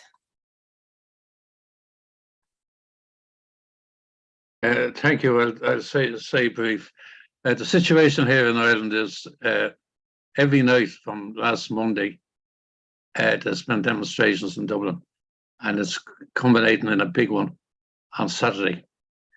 Now, I personally support Hamas in everything they do, and I don't listen to this critical support nonsense. I think that comes from people who haven't been invaded since 1066, so they're not in a position to know what it's like Okay, sorry about that. Now, as for this thing about comparing what's going on in Gaza with what's going on in the Ukraine, I think it's off the wall. Ukraine is a fascist state. The Social Democrats are banned, the Christian Democrats are banned, trade unions are banned, everyone is banned. And Ukraine is also, similar to Palestine, an artificial state. It's a very divided society.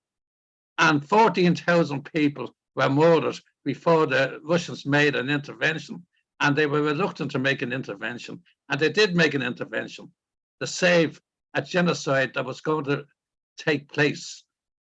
The Minsk Agreement was signed by the Russians and was supposed to be guaranteed by France and Germany. And did they honor it? No. And Angela Merkel said they had no intentions of ever honoring this, because all they were going to do was to build up their army, to go in to the Russian-speaking areas and genocide 6 million people. So you cannot compare. What's going on in fascist Ukraine is similar to what's going on in fascist Israel.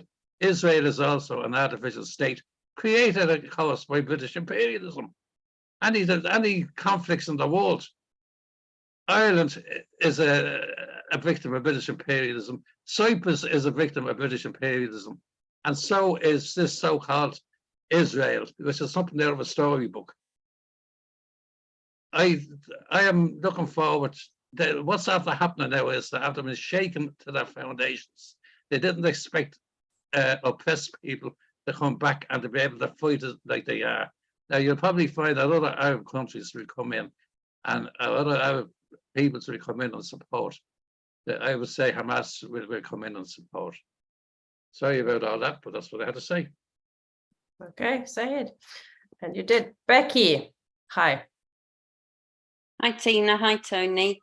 I just wanted to bring us back. Yeah, I'm very envious, Tony.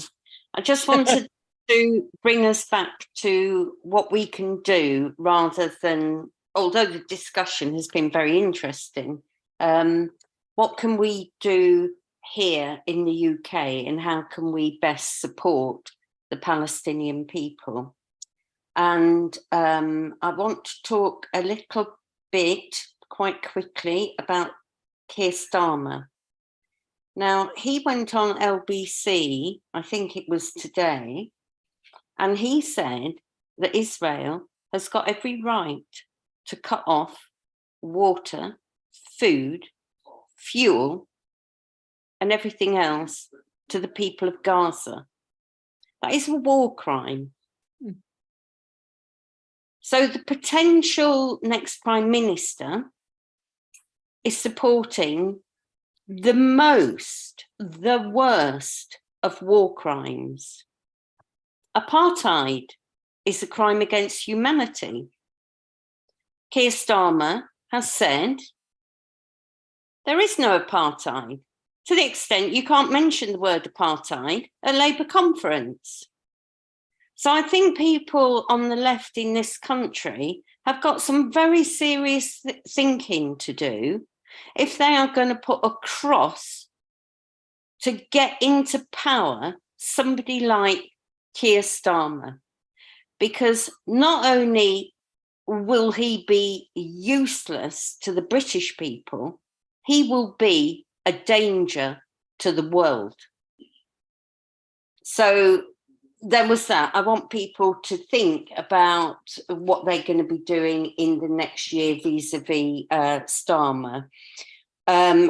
Just wanted to reiterate the fact that Elbit Systems have their factories in the UK, and there are people who are going out tirelessly year in, year out to try and shut Elbit down. And I think it behoves us all to support the Palestine Action campaign on Elbit. That's something, again, we can do in the UK.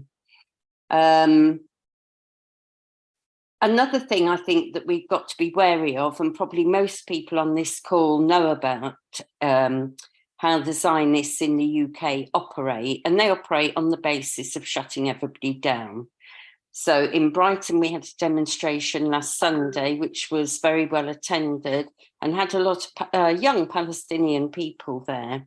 Of course, the Zionists were immediately putting pressure on the council that we shouldn't be flying Palestinian flags, you know, at this moment of tragedy for people, and we were making the Jewish community feel very unsafe.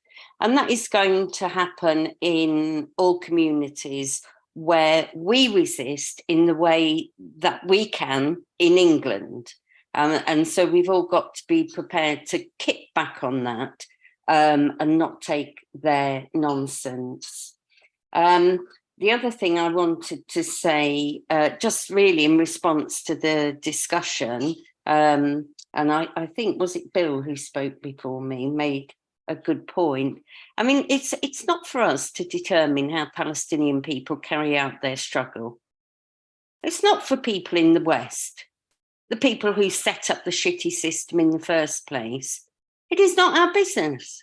It's their business. We do what we can do in this country to support the Palestinian struggle. That is our role. Another point that was raised, I think it might have been Steve, was saying we need to get on board the Israeli working class. Look, it's pie in the sky to think of getting on board pretty much any Israeli. In terms of actual proper dissidents, it's probably that many. So forget Israel. It's too, what do you call it, when people have had their minds full of some propaganda. Brainwashed. Oh, thank you, Tony. I couldn't grasp the word there.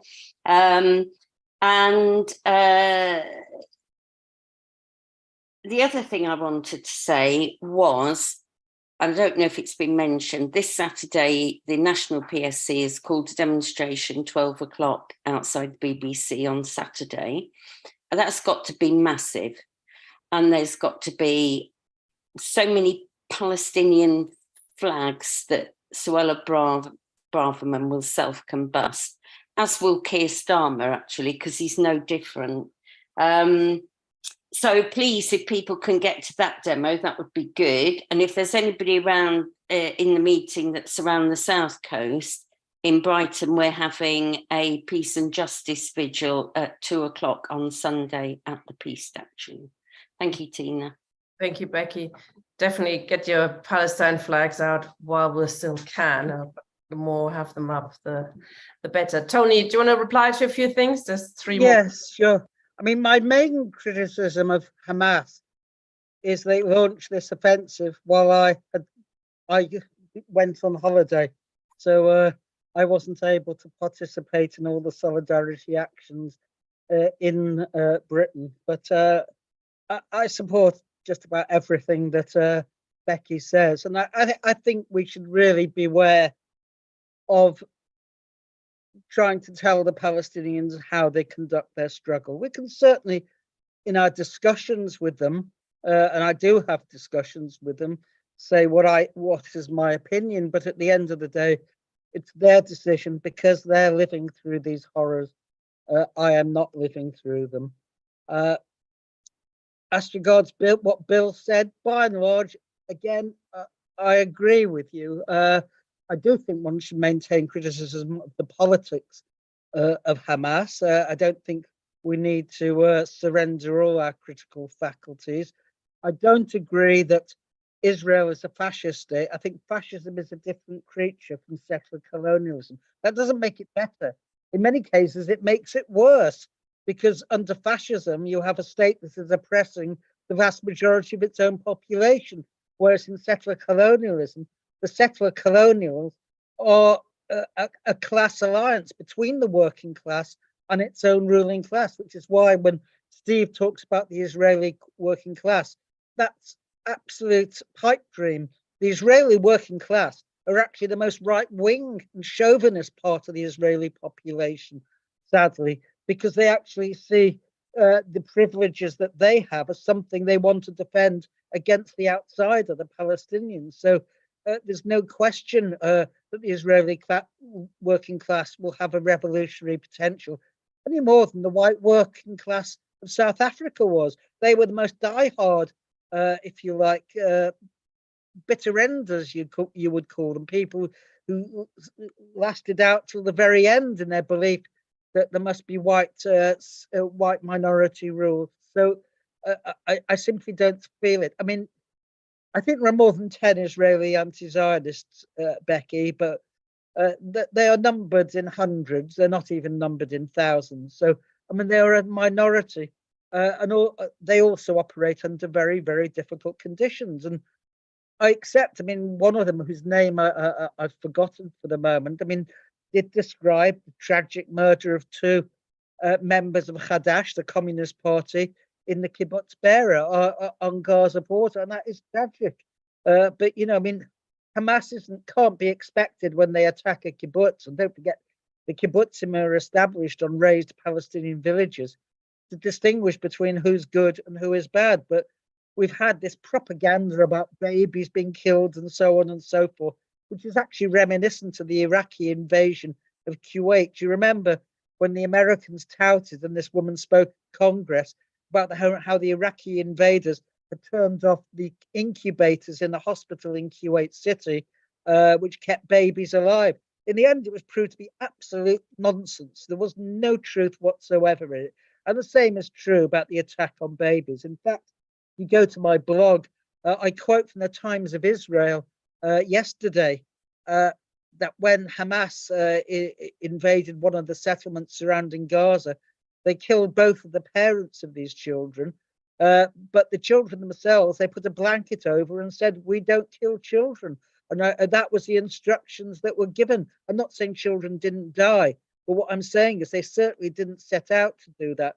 Whereas Israel, when it bombs a building or a home in Gaza, is absolutely unconcerned about killing children. For them, in the words of Ayelet Shaked, who was the previous Israeli Minister of Justice, they are little snakes, and the little snakes go the way of the bigger snakes as far as she is concerned. So it is Israel that has the genocidal mentality, not Hamas, not the Palestinians, who are the recipient of a Zionist violence for the last century or so.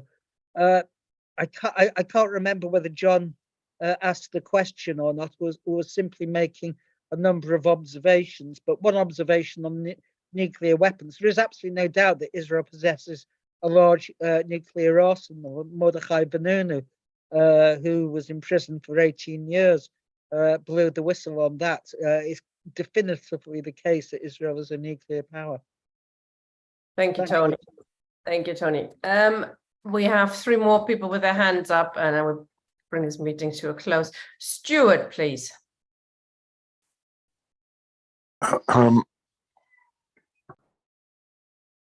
Oh, you just muted yourself again. Sorry. Unmute yourself one more time, please.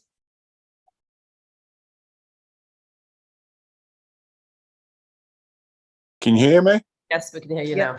Yeah, that's right.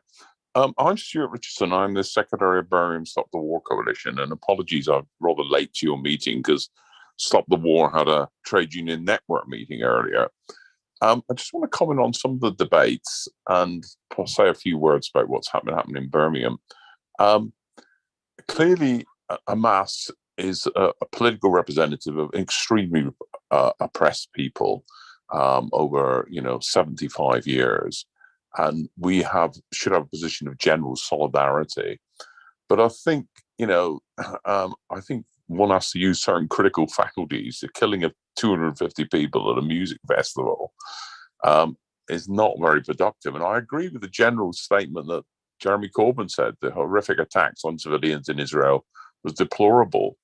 And I think that it's played into the hands of the Zionists to paint this as that this justifies the destruction of Hamas. But what we're facing now is a mass murder on a large scale. An American advisor, a president on the Newsnight, talked about 10,000 people being killed in the next period. Just to say that we had a very successful rally of 400 people on Sunday. Birmingham's not a radical place, and which stopped the war and PSC convened.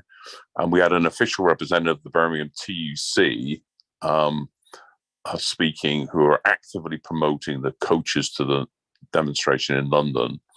There is a coach from the Shia Mosque in Birmingham as well. And we are supporting a rally at Birmingham University on Friday.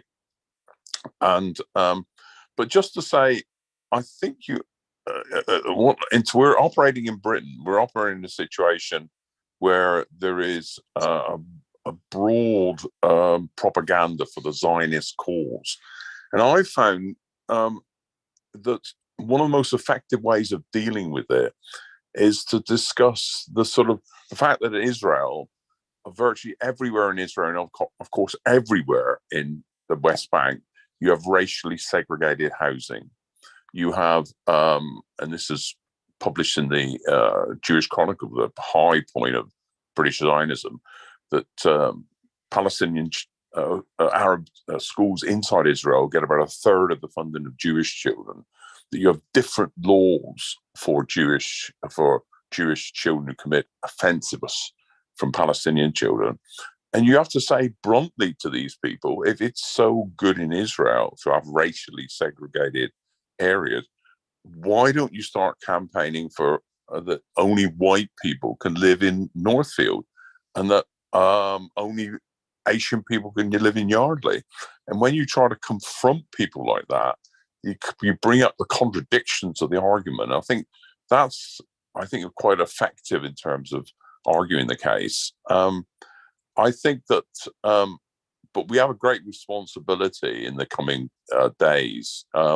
We are going to see mass murder at a great scale, and the prospect is so bad that even the BBC are shifting. If you got the regular interviews with the physician from Gaza about the terrible state of the situation, I think we should be slightly optimistic that we can move a powerful movement condemning Israeli military action and condemning the government's backing for it. Thanks.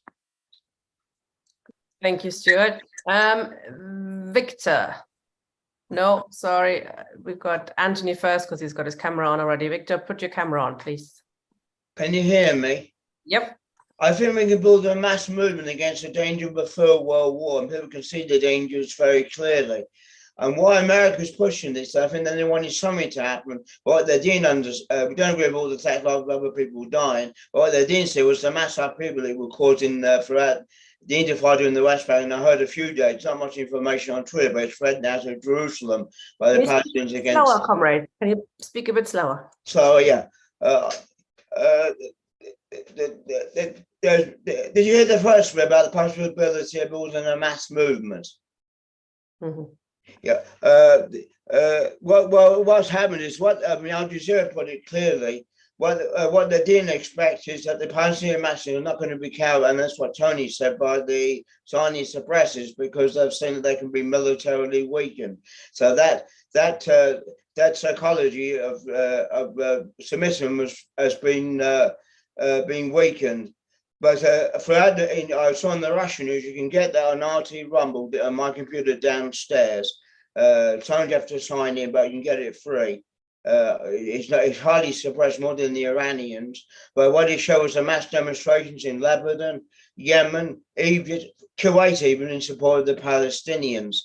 And if Syria's opened up rocket attacks in retaliation, Hezbollah. And I heard on the news on Twitter Saturday that the Syrian regime is with Hezbollah preparing for a third world war if Israel attacks them. And if you remember, before the Ukrainian intervention, they lost Libya. Russia wasn't prepared to lose Syria, partly because it'd be the Black Sea port. So if they attack the Assad regime too much, Russia could be drawn in the Third World War. And I read on Twitter today, Russia's got the airlift ready to go into Syria, whether that's to evacuate their citizens or because America's sending aircraft carriers. That's gunpowder diplomacy around Syria and Russia and China. Because what they're worried about is the dollar going. And Putin said this war could accelerate that process. But the thing is, Corbyn does not support the colonial revolution or the planned economies against imperialism. We need to build a maximum to stop the escalation and also link up the fight against the Third World War with the fight against austerity. But we can't be able to let either doing individual actions. We have to have united fronts, but we also got to challenge the reformists because that has become revolutionary throughout the Middle East. And I think the key to start the Third World War, more than that, as I've said a year ago, the Trotskyists might come to power 100 years after our founding just to stop world capitalism. So unless you get rid of capitalism, we're all going to be dead. And this war is probably hundreds of billions of billions. And war is the midwife for revolution. Okay, thank you, comrade. Victor, can you switch your camera on, please? Or do you want to speak without it? Victor, do you want to speak? No. Okay. Yeah, Tony. I can hear you. I'm speaking. Okay, go on. Oh, right, you can hear me. That's excellent. Yeah. I make the presumption, which I think we all accept, but if you don't, please say so. And my camera's come on. Hallelujah. That the Israeli Zionist apartheid state would not be there in its present form were it not for massive amounts of Western support that's propping it up and maintaining that. Now, if you accept that presumption, which I hold to be true, obviously if you don't say so, and then my next question is irrelevant. My next question is, why is it that all these Western countries that have strict anti-racist laws, I mean, you couldn't go to a football match and make a monkey chant without finding yourself prosecuted, named, shamed, sacked, etc. The political parties are all supposedly anti-racist. Our main political parties, the Lib Dems, are anti-racist, the Greens are anti-racist, the Conservatives are anti-racist, and Stormtroopers Blairite Lino, Labour in name only party, is supposedly anti-racist. So anti-racist and paranoid about racism that it's labelled most of you here on this show as evil neo-Nazi racist anti-Semites. Yet they all seem to want to support this Zionist apartheid Jewish supremacist state. How does one explain that? That's a question I want to ask. Okay. Thank you. You've asked it. Thank you. Tony, when you're summing up, I've got another question for you from the chat here, which is giving money to Palestinians is obviously very, very difficult, seeing as most of the channels are closed up. Medical aid for Palestinians or war on want, they're both asking for money. Is it worthwhile supporting them, or does it go into, you know, the CEO's hands, etc.? Well, to take that point first, I mean,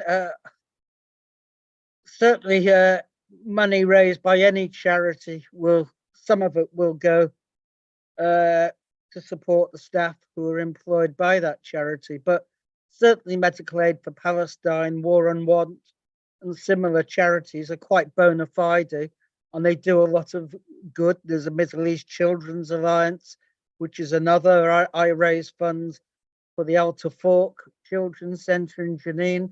There's IMET 2000, which provides specialist medical help, which is a particularly good charity I recommend. So it's really up to people, but all these charities do good work and provide, if you like, the basic care that the Israeli state as the occupier should be doing under the Geneva Convention, but doesn't do. And that, of course, is the problem. But I don't want to comment on anything further, really, the other speakers have said. I mean, I don't disagree with any of them, the most recent speakers. simply to say, I mean, all I can reiterate is our duty as socialists is to support the oppressed. And we make a very sharp distinction between the nationalism of the oppressor and the nationalism of the oppressed. Because as Marx said, a nation that oppresses another nation shall not itself be free. And Lenin always made this distinction about the right of self-determination of oppressed nations. The Israelis, of course, are not an oppressed nation, so it doesn't arise. But that is a basic duty of socialists, to give support to the oppressed wherever and whenever they fight. And there's no doubt, I mean, Hamas has been fighting a battle on behalf of the Palestinians of Gaza. Whatever you think of the organization, we each have our own view, but they are secondary to the fact that we should be giving them unconditional support and mounting as much political pressure as we can in the coming weeks to prevent the war crimes that Israel is threatening to carry out. Because we know what the goal of Netanyahu and his cabinet and the coalition is, and that is to ethnically cleanse Palestine of Palestinians. They've been doing that in the West Bank for the last year with the pogroms and the clearing out, the intimidation of villagers, in particular in the South Hebron Hills, but elsewhere as well. That goes without saying. So we have a very, very basic duty. And it is no use talking about or looking to the settler population. There will be some Israelis, people like Moshe Machava, but others, Ronnie Barkin, I know, and others in Palestine Action, who have shown which side they are on. And that is all to the good. But they are a tiny, tiny handful, unfortunately, because in the settler colonial states, amongst the settlers, you get very, very few who break from the consensus, if you like. So that is really our duty. I'm glad we've had such a good meeting, that we've had up to 150 or more people attend this meeting. And I have no doubt from the demonstrations taking place that there is mass support for the Palestinians, and people do understand who is the oppressor and who is the oppressed. And our ruling class is doing its best to shut down any discussion by branding support for the Palestinians, support for terrorism. And we have to make a very clear distinction. The terrorists are you. The terrorists are people like Suella Braverman and Joe Biden, because they're threatening mass destruction on a scale unimagined. They are arming Israel in order to perpetrate war crimes. If that is not terrorism, I don't know what is. So thank you, comrades. I should also add, I'm on a laptop out in the garden where I'm situated in France. It hasn't, it's not connected to our power supply, and I'm very pleased it's still got 50% of the power remaining. So I did worry that it might not last out, but it's done very well. Carry on for another 2 hours. No. But I don't want to do that either. Thank you. Thank you very much, Tony. That was brilliant. Very good discussion. Thank you all for participating. Attend demonstrations where they are happening in your area, or organize some if there aren't any happening. Donate if you can, critically, whatever, for some charities. Go online, counter the offensive by the mainstream media, because they are really trying their best. Stand up to the anti-Semitism smear campaign. This will get worse. This is what the last few years in the Labour Party, that's what this is about now currently. This is to silence all supporters of Palestine, to now only have one narrative, democracy, Israel needs to be defended. And we are using our alternative media, meetings like this, to put the other side forward. And the truth is that, as Tony has outlined, there's an oppressor nation and there's an oppressed nation. It's clearly a huge difference. Thank you very much, comrades, for seeing you, so many of you in this meeting, and let's continue the fight. Bye, Tony. Bye. Rest of your holiday. Bye.